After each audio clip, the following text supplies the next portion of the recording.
Well, happening right now, dozens of veterans are on their way back to the Quad City International Airport. They just spent the day in Washington, D.C. as part of the 48th honor flight. KWQC's Sarah Jones is at the airport awaiting the arrival of the flight. And Sarah, you sat down with members of the Spratt family, and they are pretty remarkable. Yeah, we're here at Quad City International Airport waiting for dozens of veterans to come. Among them are the Spratt brothers who we spoke with, and they sent us these pictures from D.C. during their visit. They are a unique family, 8 brothers in one household, 5 of whom served and are on this flight together, along with a nephew and a brother who are coming as guardians. 8 brothers in one house. Quite an experience, to be really truthful. We had a big old monster horse, and we'd 4 or 5 of us would ride him all at once, and he was just gentle as a kitten most of the time. Unless he had an adult on him, then he was going to have to be homicidal. How would their mother describe it? Bedlam. Yeah. There's about a 20-year difference between the youngest brother, Ivan, and Bill. I'm the oldest. I'm 3rd. I'm 4th. I'm 6th. And all these brothers, along with 2 more and a nephew who served 3 tours in Iraq, are heading on an honor flight together. I thought, well, it'd be nice if the 5 of us that were in the service could all go at once, and so I got on the phone and talked to them, and they were all willing to and are looking forward to it. And then I turned the paperwork over to my wife, and that was it. That's all I did. Ken, Bill, and Jim served along with their brothers John and Wayne.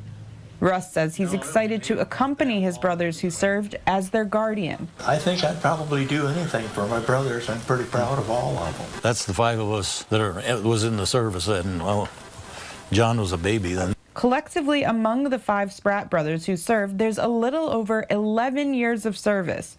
The brothers say service means duty. In our household, the word deferment was never mentioned. It was an obligation, and that's what we did.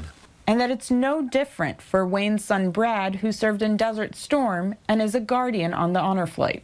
With the circumstances, it's just kind of like duty. And, I don't think his concern for duty or feelings about duty was probably any different than ours were 30 years ago. Ken says he looks forward to seeing the Vietnam Wall in person. And I worked with a family out there, and they lost. In small-town America, the Spratts say war and service has touched everyone. I think there's a closer relationship in small towns. Even you know the people. You know Dixon, Ohio, Byron. pretty much rural. Yeah. But different if you're from a small town. You're closer. And they say they're excited to share the honor flight experience with one another.